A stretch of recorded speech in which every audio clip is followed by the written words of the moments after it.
From the Green Room Studios at Bates Nursery in Nashville, Tennessee, it's Gardening Inside Out, a podcast with highlights from our Saturday morning live show, answering all your gardening questions, giving you plant advice for any space in your life. Let's start the show. Hey everyone, it's Caroline Gant. Hey everyone, it's Austin Lowen here. And Tyler Blankenship. Great to be back with you. It is, on a lovely, sunny day. Yeah. Oh, it's pretty. It's been a buzz at the nursery this morning, y'all.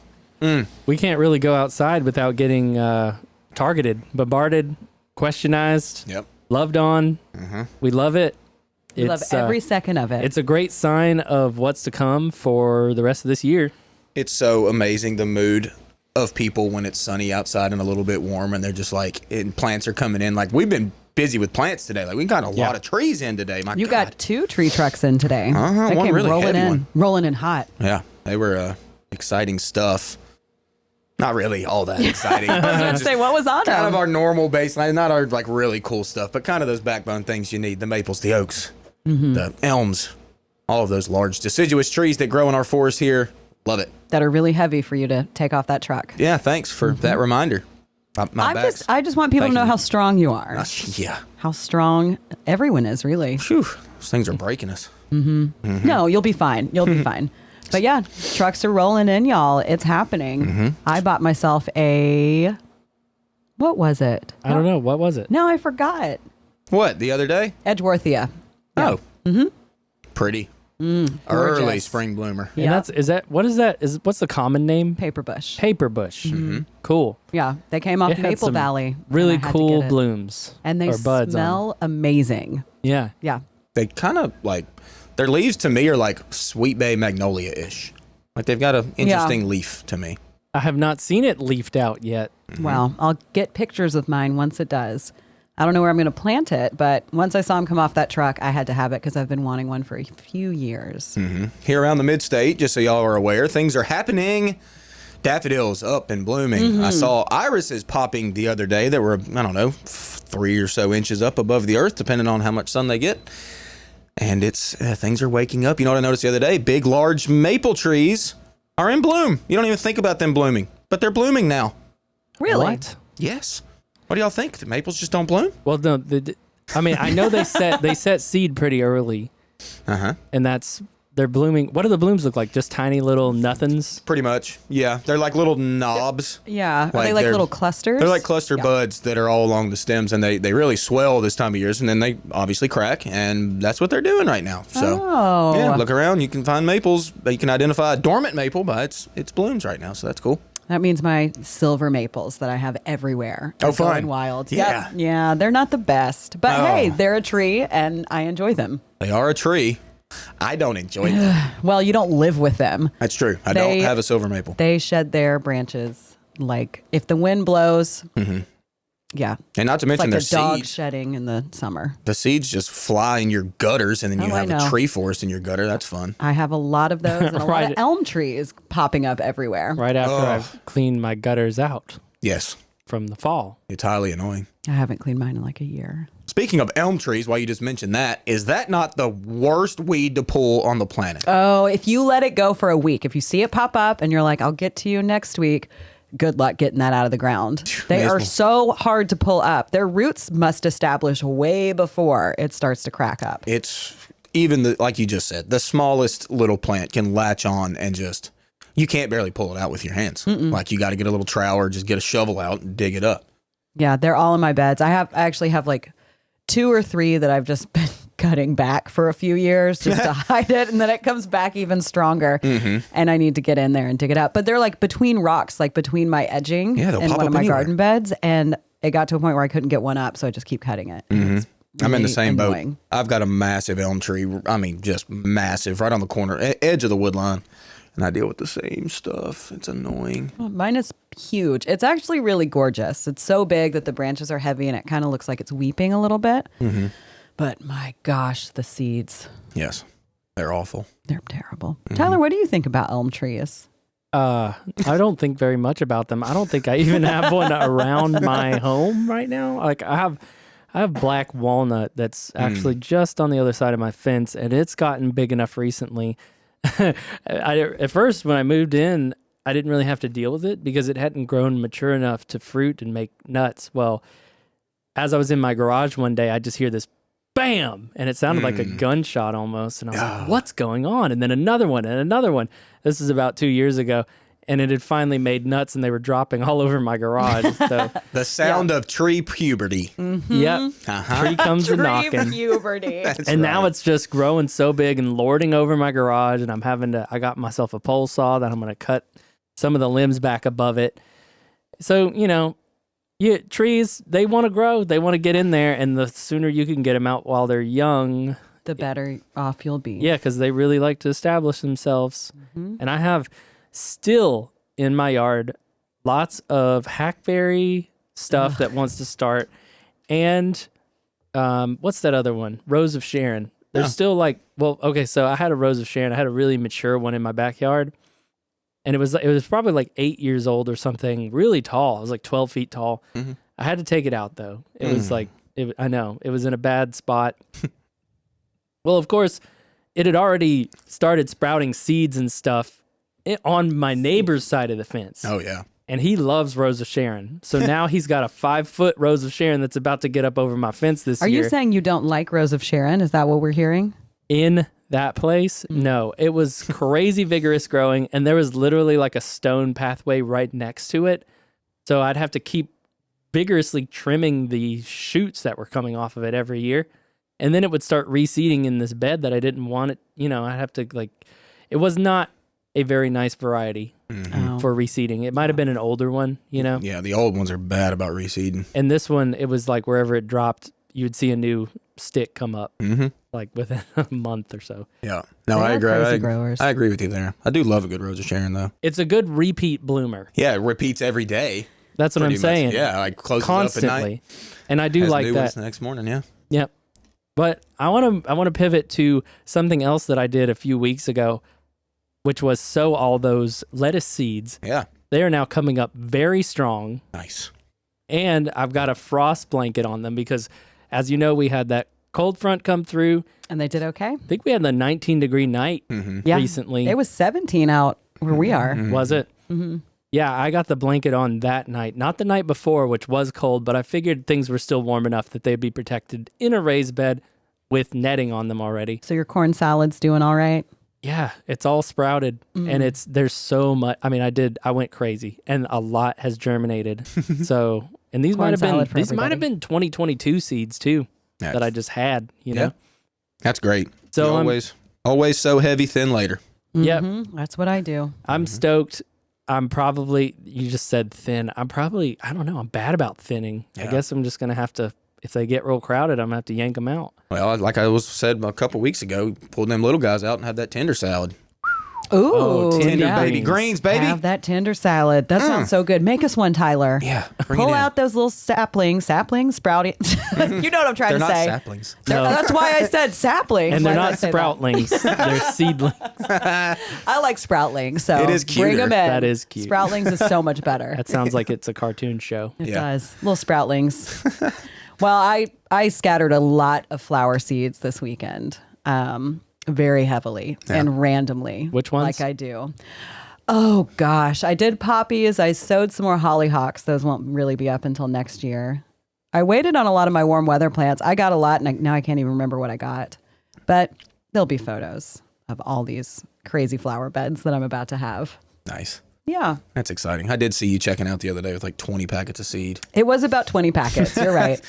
Well, it was a lot. You do you.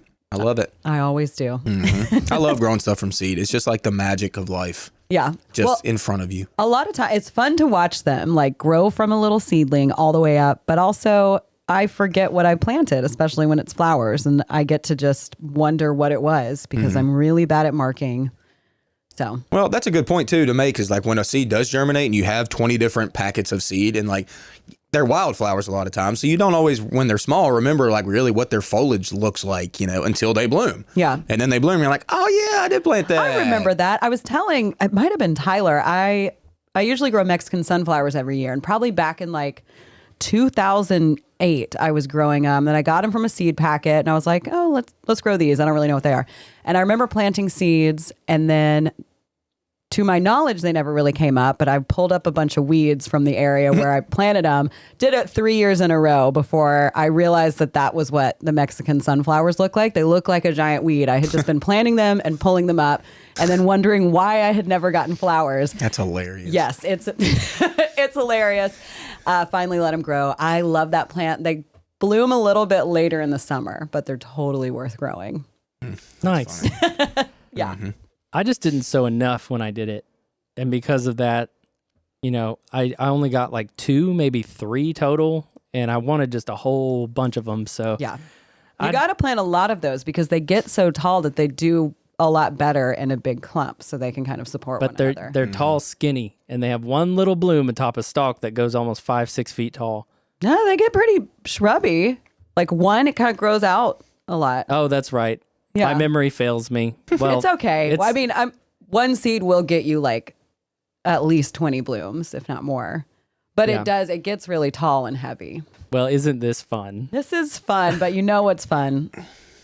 Listening to the broadcast Yes. that we have ready for you from Saturday, February 17th. 17th. Get ready to get your vine on, y'all. Oh, there's And We had a debate. and yes, give us your opinion, folks. once you hear it. Yes. We're not going to give it away. Okay. Nope, no spoilers. Nope.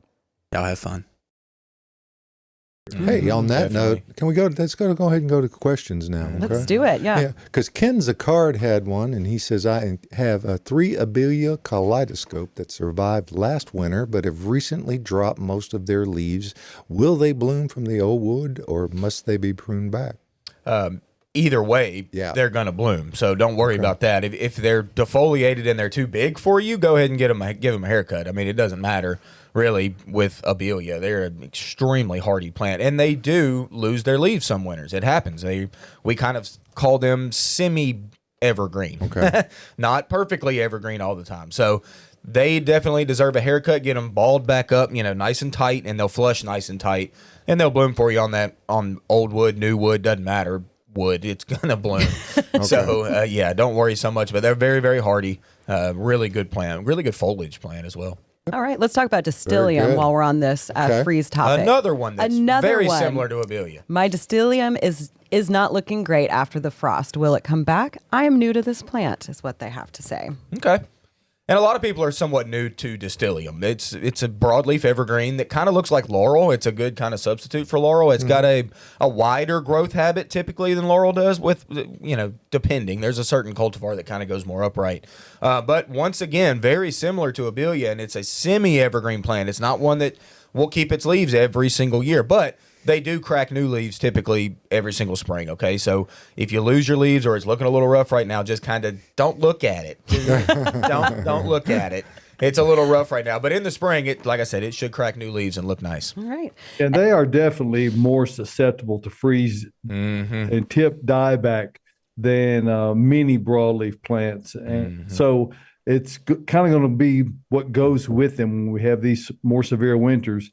You can expect that if it's a milder winter, you may not see any damage at all, but semi-broadleaf plants such as Abelia, Nandina, Distilleum, all those kinds of plants are hold their leaves through milder winters, and they will lose much of it during more severe weather. It's funny you mentioned Nandina, David.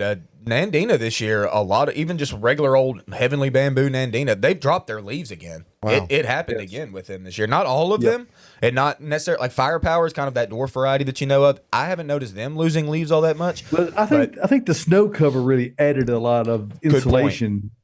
Good point So, for the Firepower. think- Yeah. The upright varieties that were not covered, they definitely have defoliated substantially. Yeah, David. Yours next to your house here on property, they do not have leaves right now. Wow. I noticed it this morning as I was driving in. They gone, but they're coming back. Don't worry about that. Yeah, those Nandina will be just fine. All right, another winter question. My prickly pear cactus slumped over during winter. Can it be saved? Yes, it can. Mine kind of does this every winter. Part of it is from the weight of those pads. So if it's getting some height, once we get that freeze, they're not quite as strong because they start to kind of suck everything in. I guess is the easiest way to say it. And they will slump over a little bit. So what you can do, you can stake it up if you want, or just put something to lean it. And then as summer comes in, as the weather gets warm and the sun stays up for longer, they'll get strong again and look healthy. But I do kind of let mine slump over because what has happened is I've got a grove of prickly pear now. So as they've come over, the new growth will start coming up. And they'll keep, like an ocean wave, they'll keep coming down and up. But absolutely, it can be saved. This is kind of just what they do, especially if we do get really, really cold. But it is more than fine, and it's going to be all right. I think so, too, okay. with prickly pear. It seems like, we stay so wet over the wintertime that it's like, it's just, cactus doesn't need all that much water. So it's like they still use it, it seems like, and then they, like, fill themselves with moisture is almost what it seems like to me. And then they're so heavy and they kind of turned down is what it. It's a water weight. They kind of get like, it's that winter depressed weight gain. They're just sad right now. They're going to sleep. They're taking a little nap. They get kind of wrinkly. They get a little wrinkly. Yeah, that's what I'm saying. They kind of shrivel up a little bit, and then their base isn't as strong, so they'll start to lay over. Some years mine don't do that, but most years they do. And like I said, you can prop up something to get them to stand up. When summer comes around, they'll get strong again, or just let it be. Just let it be. Just let it go. Let it go. Sam Boyette wants to know, will Laura Pedalum come back if it lost its foliage? Hey, Sam. Yeah. Maybe. That's Laura Pedalum. Another one of a broadleaf evergreen that is semi-evergreen. And this year is no different. It's less hardy than Distilia. But there's a lot of them. Go ahead, David. If it was a true ground, I'm sorry about that. If it was a true ground cover type, chances are it'll be okay but if it's a more upright grower, it's going to have dead on top. It's inevitable. Yeah. And that's going to always be the case on those. They, even in milder winters, are going to get some. They're not an extremely hardy plant here who Sam and all others who use them do so with, you have to do so with the degree of caution, Josh. But mine came back from that. They're really nice. They give you some nice color at a time when maybe other things are not flowering, but the penalty you pay is dieback almost every winter. That's the exact word is dieback. You don't necessarily see death or dying or anything, but you do see dieback almost every year. And they get a bit big too. So I mean, some of them can't, but not too bad. The varieties that I've got, but mine came back last year. So a number of them did too. So. I was pretty surprised. Me and Adam Chapman actually talked. Our general manager here, we talked about that, and we were almost fairly certain that Laura Pedalum was going to pretty much kick it last year. But a lot of them did come back. And, we talk about it. The best Laura Pedalum out there is kind of the ugliest one. Oh, wow. It's like an off purple to green. It's not like that true purple. It's not that true green. It's somewhere in between. And it's kind of, to me, it's not all that. It's that. But they tend to live, and they can get big. But you still certainly see dieback from the top down a little bit. But thanks, Sam. Good to hear from you. If your daughter runs over them going down the driveway, they don't come back. Okay. They don't bounce back. All right, we got a is it too late question. Here we go. Is it too late to relocate an arborvitae? No. It's not. It's getting there. It's getting there. But it's not yet. Now, as we talked about a number of times, arborvitae is a very shallow-rooted plant. No matter if it's a shrub or a tree or whatever, it does not have deep root system at all. So if you do transplant this now, make sure you soak it, y'all, and then watch it this summer. If this summer we turn droughty at all, we have a period of like 2 weeks of no rain or something, you're going to have to water it. So if you're going to do it now. Get it out of the way and keep it moist. Yeah, they go over there and dig the hole where it's going to be transplanted to first. That way you minimize the amount of time that it's out of the ground. Dig that hole first, get the soil prepared, then dig your other one out of the ground, move it straight into it, backfill it, water it immediately. It doesn't matter if it rained yesterday. The initial watering is most important for settling out, getting all the air pockets out of the soil. So water it in thoroughly, perhaps as many as 2 or 3 times, and then it'll be good to go. This is still a great time for doing transplanting, but the clock is running. We are rapidly running out of time, and it will soon be time to stop doing that. Yes. Josh. All right. Yes. So how about when do I transplant peonies? Speaking of transplanting, when is the best time? Better Once get them. again.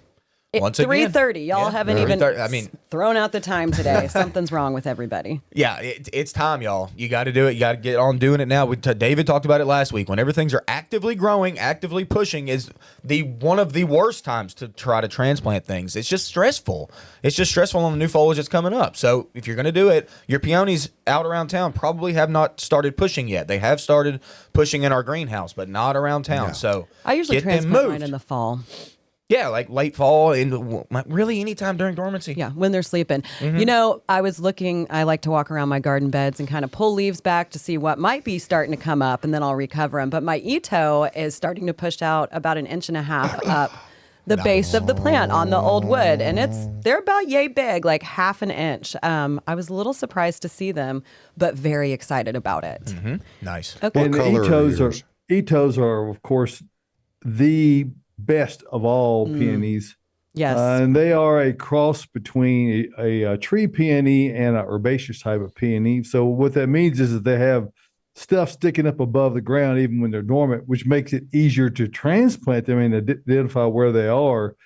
But they are decidedly less problematic.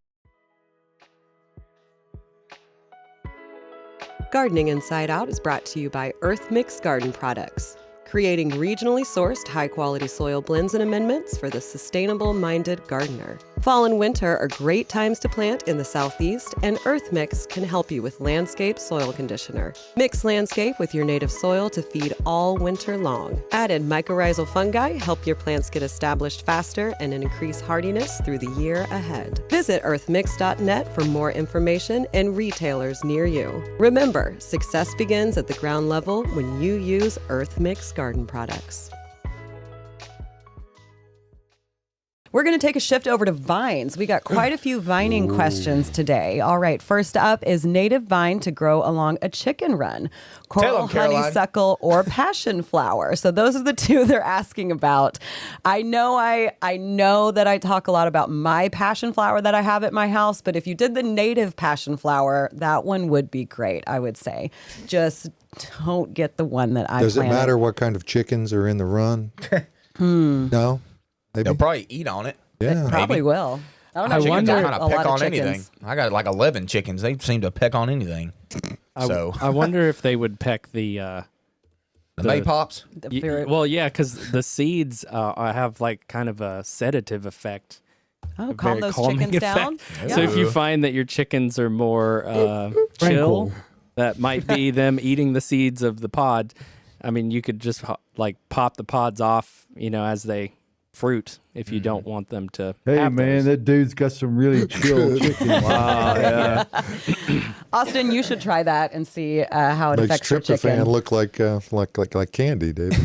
I guess if the run is if it's wired and protected from predators and it's grown on top of it, it's probably not a big deal. Right. Yeah. And it's coral- beautiful. It is. Really? Passion flower has literally probably the coolest bloom on the planet. Yeah, it looks like an alien. It looks bloom. like it looks like it's from a different planet. It really does. It's super cool. So It's incredible. cool flowering plant. And hey, coral honeysuckle, nothing wrong with that either. Nope. It grows like a weed around here. That's kind of Vine's MO, y'all. They're vining. They're taking off. That's what they are. do. Vines are great. I will mention one more. I talk about it all the time, Here we but go. Crossvine. That one's great. It's Crossvine. also a native. Crossvine. It's evergreen. I love it. Ben Trust here at our nursery loves it as well. I love it. It's also not toxic, so it should be a good option. Second Hey. question. Oh, Oh, you mentioned Ben Trest. Jane Gibbs said, watch the Ben Trest Boot Camp Camellia video this week via the link on David's email. What an amazing video. Thank you, Bates, for helping us gardeners with our growing success. Hey. Bravo, Ben. Yes. nice. Good job, Ben. I'm going Perfect. to try to make a concerted effort to feature. We have such a wealth of information on our website and through our Bates Nursery Botanical Boot Camp that I have sometimes am a little remiss. I get Busy. into Josh to going down the storyline on something that maybe doesn't have as much to do with gardening, just because that's the way I am. But I'm gonna, I know this is springtime. Everybody's really keyed in on it. I'm gonna try to be keyed in on it myself and to also help everyone know that we're here about dispensing information to help you have success in gardening, and we just have a plethora of it out there. So stay tuned, and thanks for subscribing to my newsletter and for tuning into all the various channels, the various means that we have to engage with you. Whichever one works best for you, we try to accommodate. So thank you for that. I'll just jump in here and say that Ben did a webinar this week on ornamental garden planning. That one will be available soon, but there's one that's already on the Bates YouTube page. It's called Edible Garden Planning. That was done 2 weeks prior, and it's really great. It gets you in that headspace of, where you want to put your vegetables and how you want to lay out your beds. Ben's very organized, structured like that. Mm-hmm. He is. Very good. Ben is great. And I will be certainly featuring those in the weeks ahead as we really get a little bit closer. It's great food for thought for people who are in preparation mode, but you can't actually be doing most of those things yet because still just a little bit early. Mm-hmm. We're going to get there, though. We're getting closer every day. February, people. Mm-hmm. Okay, so yeah. But if you're, the whole prep is such a good point. Even if you're itching to get this done, but you're not ready to buy yet because it's a little early for some of these things, you can still come out and chat with us and show us some pictures of your bed, and we can give you some design ideas. You guys are here anyway. We're right? here anyway. We'll chat with you. I'll chat to you about plants any time of day, even at 3:30. Yeah, I'll do it. That's planning time. That's right. That's crazy. And grab some Supernatural to put on those beds and while you're going. There you go. What a great point. What a great point. Even if you don't buy plants today, buy some compost to put down to help your plants when you are ready to plant. Yeah. But I love helping out with designs and seeing beds, and just even if you don't know where to start at all, you've got just grass and you want to make it a bed.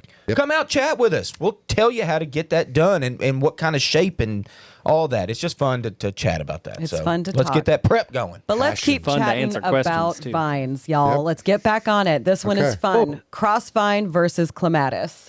Oh, Crossvine You is guys my are gonna favorite fight. vine. No way. Clematis is Austin's favorite. Not a chance. Crossvine, not a chance over Clematis. So many chances. How Nope. about it's native? It stays green through the winter, so it makes great privacy. It has year-round interest. Mine is purple right now. I would say grurple. Purple. Green It's purple. like a dark, it turns goth in the winter. How about that? It's wonderful. In You the and your spring, it's a I have to cascade say of I'm blooms. with Caroline on this argument because Thank you, David. I do believe that the fact that it is a native and that it is a broadleaf, it's really the only broadleaf flowering vine that there is in our area. So they are much slower growing. There are applications where a clematis is too much. It just overgrows the area. So if you're looking for something that can handle a little more shade, that will retain its foliage year round and still flower, Crossvine Bignonia is your choice. Not little Nonia, big Nonia. Big Nonia. But like David said, I mean, it can grow in shade. It can grow in sun. It's very easy to maintain. There's no runners. Look at Austin right now. Y'all are killing me. Y'all plant Crossvine. You won't be disappointed. Oh, yeah. Austin, too much low. Not Clematis, only the most beautiful All right, flowering vine on the planet. Let's listen to Austin's side of this. It's Clematis. Any color you want for the most part. Two-tone colors sometimes, blooms in the shade or the sun, and is adorned with blooms like all the time almost. It almost You look never passionate stops. right now. I am. Hey, Joan wants to know about clematis. Well, let's go. Okay. I'd say it's time. She said, "I have one to be I have one that is determined to be a ground cover. I'm wondering if I cut it back so I can train the new growth to climb the trellis that's beside them. They get full sun, but feed in the shade." Of course. Y'all, Yes. think about this. Any vine without a trellis or something to climb up is a ground cover. If it has nothing to climb up, it's going to run across the ground. That's pretty much all vines. So if they're like a native vine, it pops up in the woods or something, it's close to a tree, it's going to run up that tree if it can.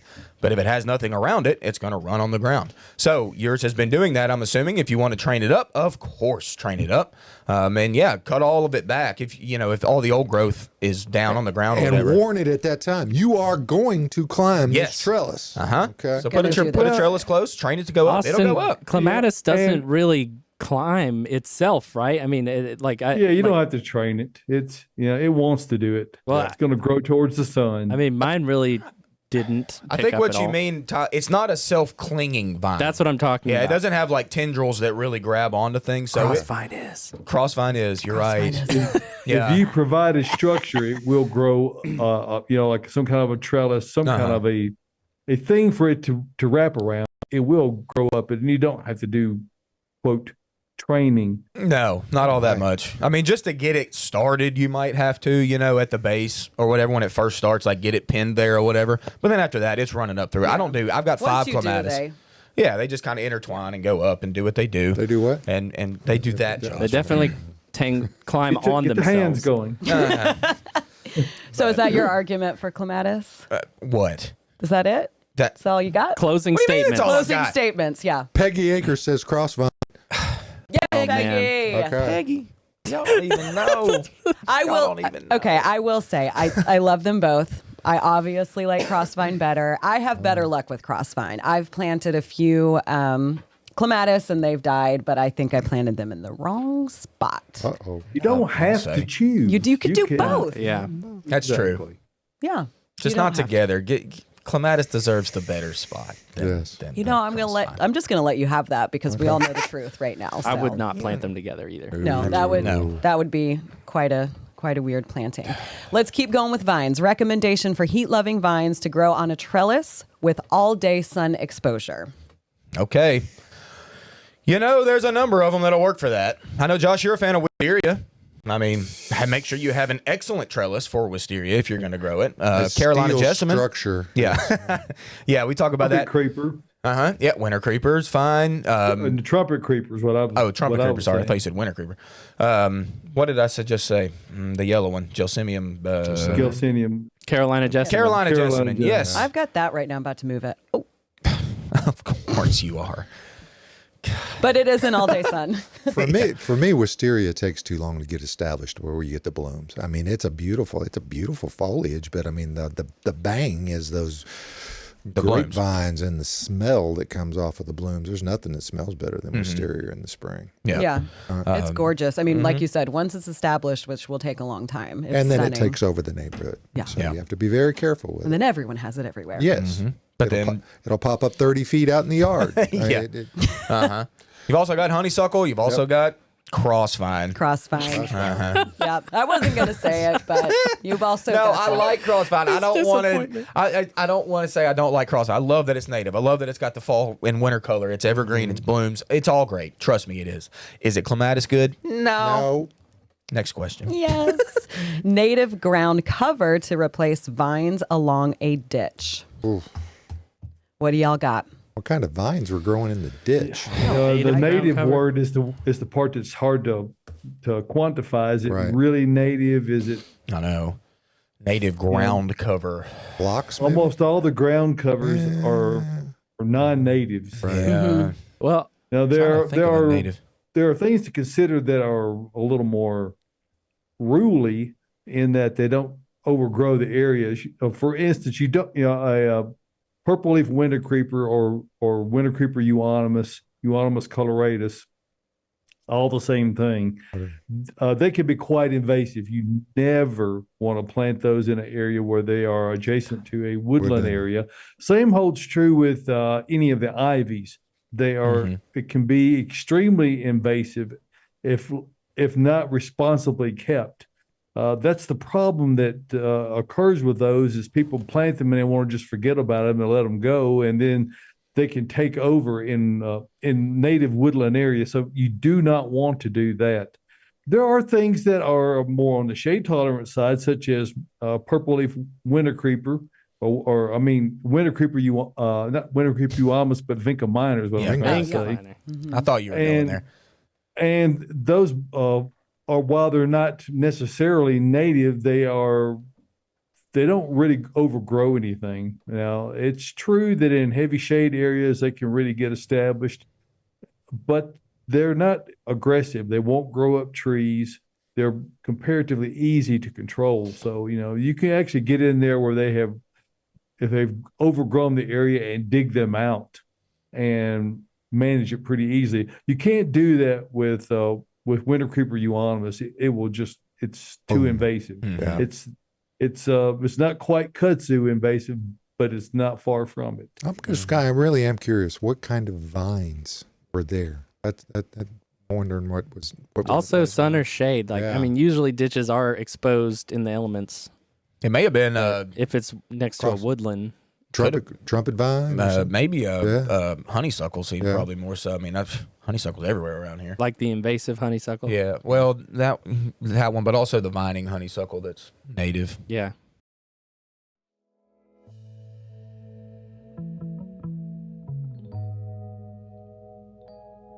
Additional support for Gardening Inside Out is brought to you by Bates Nursery and Garden Center, a third-generation nursery located in Nashville, Tennessee, and 20-time recipient for Nashville's Best Garden Center, offering the widest selection of new arrivals for fall, like specimen conifers, Japanese maples, and pansies in nearly every color. Open year-round, minutes from the heart of Nashville in beautiful Whites Creek, Tennessee. Browse their selection online anytime at batesnursery.com. Bates Nursery and Garden Center, beautifying Nashville since 1932.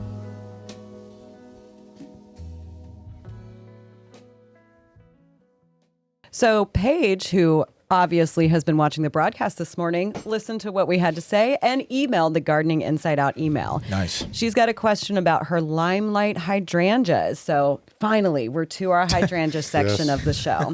I have Limelight trees, and they have been getting very heavy and drooping during the summer. I've had to I've had to tie them back because a huge windstorm uprooted one. When should I prune it, and how far down on the limbs should I go? Take it now. Austin. Take it now, Paige. It's time, and take it far. Take it farther than you think. Okay. Tomorrow's going to be a great day to do that. Don't leave little twiggies up that are small and just going to flop on you next summer. Don't even do it. Take them back down to some nice, healthy, chunky wood. Okay. Get them back uniform. Make it look perfect. I love pruning Limelight trees.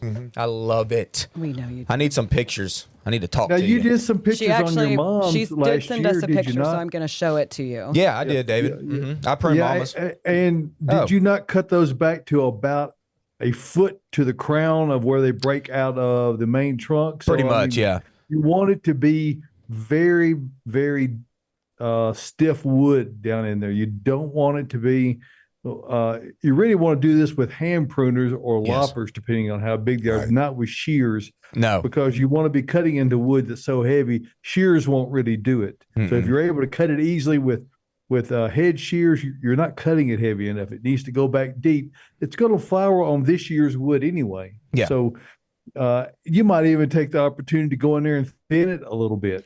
Yes. You can do that. And I'm actually all that really serves is to really increase the number of terminal breaks that come out of those branches.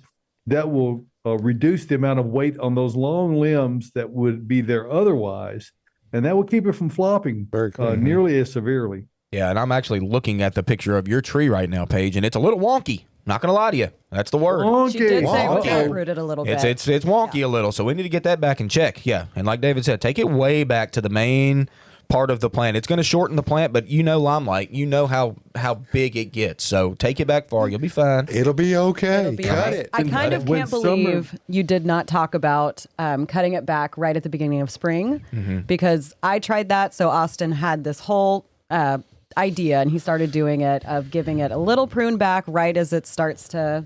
You talk about it, because I did it, and my Limelight hydrangeas, which would normally droop over, stayed upright and gorgeous, bloomed a little bit later. They were smaller, they were tighter, and it was fantastic. Yeah, that's my method with Limelight now. And really any panicle hydrangea, and like Caroline said, we're going to get them back in check now. So Paige, take that back now, like I talked to you about. Get it nice and balled back up. Whenever it leafs out in the spring and it starts to grow and it's getting a little bit big, cut it again in the spring. You'll get more shoots that come out, smaller blooms, and a little bit later, but they will not flop on you. I heard you should remove stakes from young trees after 2 to 3 years. Is this true? Should I unstake my 3-year-old 10-foot tall apple trees? Oh, yeah, it's time. Those roots are holding in and holding on just fine without that stake. So, yeah, go ahead and remove that. I mean, I don't think it would hurt or anything to keep it, but aesthetically, doesn't look all that great. Move that stake. It's fine. I leave mine for too long. Yeah, just turn it into a pork chop. It's not a steak anymore. Everything's great. It's not a steak anymore. Hey, another shout out to a viewer from Marshall, Texas, Andrea Self. And Marshall is in East Texas. And, All right. And she moved from Tennessee a couple of years ago and misses us. Hey, you can see us every Saturday morning, most Saturday mornings for a full hour. But Absolutely. yeah, so we're glad to have you and see what's going. Spread the word. Hey, I love me some East Texas. My dad still lives there. I go and see him. East Texas shout out. Love it. Best part of Texas. Oh, by the way. Texas I love is East Texas. great. My brother was in Brownsville for a long time. He moved, so I no longer have a reason to go visit. A little bit bummed, but that's okay. Let's talk about English lavender. How to prune English lavender that is large and getting brown in the center. Can I save it? I would recommend clear cutting that totally. I think I just want a regrowth on lavender. If it starts to look brown, especially in the center and like down close to the base, then it's hard for it to ever like kind of look good again without just like new foliage. So giving that a clear cut to the ground and let new stuff fill in, I think is the way to go on that. Yeah, my phenomenal lavender is still up and looking pretty good. It's got like this silvery look. When I got home last night, the moonlight was pretty reflecting on it. phenomenal then, Very right? pretty phenomenal, very romantic looking. All right, we got a question from Miriam. Miriam, if you can hear us right now, good morning. Hi, Miriam.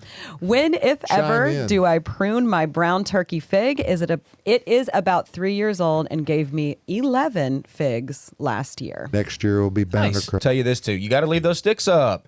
We have to see if it's going to come back from those stems. If it comes back from the stems, you get a bumper crop. If it comes back from the ground after it starts coming up and it doesn't come back from the stems at all, then you can give those sticks a cut. But let's wait and see if they come back from them. That's what I'm doing. Yeah, I think I got I'm thinking there's going to be another year of pretty hard pruning. On the But figs. again, if you cut it now, you're just guessing. Yeah. So need to wait until let it show you where the new growth is coming out, then prune it back to that point. All right, this is a popular one, but we haven't gotten questions on this in a while. Okay. What do I do about holes in my laurel leaves? The holes in the The laurels. holes in the laurel. Shot holes. Shot hole Cut 'em fungus. Yes. Yeah, cut them off if you hate them. If you want to really try to treat laurels in the shot hole that they get, then you're going to have to apply fungicides typically in the mid-spring whenever we're kind of wet, rainy or whatever. If you have an irrigation system and it's spreading water above the foliage and it's just kicking it around, don't use laurel. Just don't. It's not going to do well in an irrigated scenario. So if you are going to irrigate, make sure you drip the water to the laurel roots, not splashing their leaves. Whenever you water laurels, do not water their leaves. Right. Okay, this is just going to help you not have shot hole near that bad.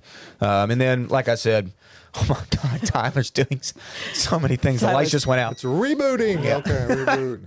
But anyway, pluck them off if you hate the holes. Once you get them in the landscape and you're not irrigating them overhead anymore, it's usually not that bad of a scenario. So, Okay. Oh, hello. Okay. All right, here's our Japanese maple question. We're ready for it. Are the low temps on Saturday night going to damage my Japanese maple that is just beginning to leaf out? oh gosh, Oh, probably That's scary. is. That how is we scary. cover that one? Yes. Yeah, you're going to want to cover. I mean, I can't believe it's already starting to want There's to. I still, don't have any leafing out yet, but I'm further if the north. leaf buds are Still tight. if the leaf buds are still tight, there's not much chance it's going to do damage to it. I would be really surprised if it really were dangerous with respect to that. It's possible, but a couple of weeks from now, yes, if we're probably not at this point. Yeah, I just can't even believe that it's already wanting to leaf. Like David said, if it's still in bud and hasn't cracked open yet, then you're fine. But if it has cracked, you might actually see some damage if the Okay. leaves have actually. I just can't believe it's already cracking. That doesn't seem. I don't That's know. wild. Maybe it's planted close to a house that was a little bit warm. I don't know. I don't know. And it just got to go in. How far do you cut back a pinky winky hydrangea? Peggy wants to know. That is another panicle style hydrangea, just the same as Limelight. Cut it exactly the same as Limelight. Take it back far, y'all, to some nice, healthy, chunky wood. Pinky winky. That's a cute one. I like Pinky that Winky's one. great. I really love that cultivar. It is pretty. I am a fan of that one. Mm-hmm. Okay, suggestions for taller shade plants for a small shade garden along a wall. Hey, I talked about this before with that Sun King Aurelia. Oh, that Tyler one. even talked about. That's a tall perennial. Comes back from the ground and gets like 5 feet tall by the end of the season. That is an excellent, excellent perennial, y'all. You should try it. tall garden flocks. If you've got some, good sun. Did they say sun or shade? I kind of forget. Shade. Sun? Oh, shade. Yeah, so the Sun King Aurelia is really, really good for that. There's some taller ferns. What's that? Ostrich fern. Ostrich fern. Always Ostrich fern cool. is great. But you just have me thinking about that Sun King Aurelia. It's so I good, forgot y'all. I planted 2 last year, and now I can't wait for them to come up. Yeah, it's so good. But I mean, that gets so huge that if it's not a huge space, that's all you're going to need. yeah, I mean, it really is. Like, It how fills big in that does whole your space. get? Like, seriously, like 5 feet tall, like 3 to 4 feet wide. yeah, you took a picture of one of your little cuties next to it, and it was way bigger than her. Oh, so yeah. much larger than like a 2 to 3 year old, I would say. Yeah, and from the ground. Guys, I want From the to jump ground. in quickly here. Okay. Our friend Nancy Coop Yes. sent an image in that we're unfortunately not going to be able to get on today. We'll discuss might be that able next to. week, Nancy, if you're listening. So, because we've had some technical difficulties due to power outage. So there is that. So stay tuned next week for that. Absolutely. Cool. And hey, before we go, I got to give a shout out to Mama. It's your birthday tomorrow, Mama. Love Happy you. birthday, Sue. I'm buying you a Yeah. tree today. You know it. Oh. We're going to see what it is. Oh, man. I She's bet it's getting going to be a something fancy. good one. Crossvine? No. That's not a tree, Josh. I'll get a tree with a clematis on the side. How about okay. that? No, I was There about you to say go. a tree and a crossvine. Love you, Mama. All right, if Oh, we're happy back, and birthday. hey, folks, We are back. We are back. Hey. Just in time for the end. Finest 20 minutes that we have ever done on the Gardening Inside Out program. So, I mean, unfortunately, we did have a power surge or outage, and Tyler got us back up just in time for us to have to get out of here. But as David That was said, insane. Doesn't we happen. will, if we didn't get your question answered this week, we will next Saturday. Because guess what? We're going to Absolutely. come back, and we're going to be in the Green Room Studios here at Bates Nursery and Garden Center. Everybody be safe out there, and join us next Saturday morning for Gardening Inside Out.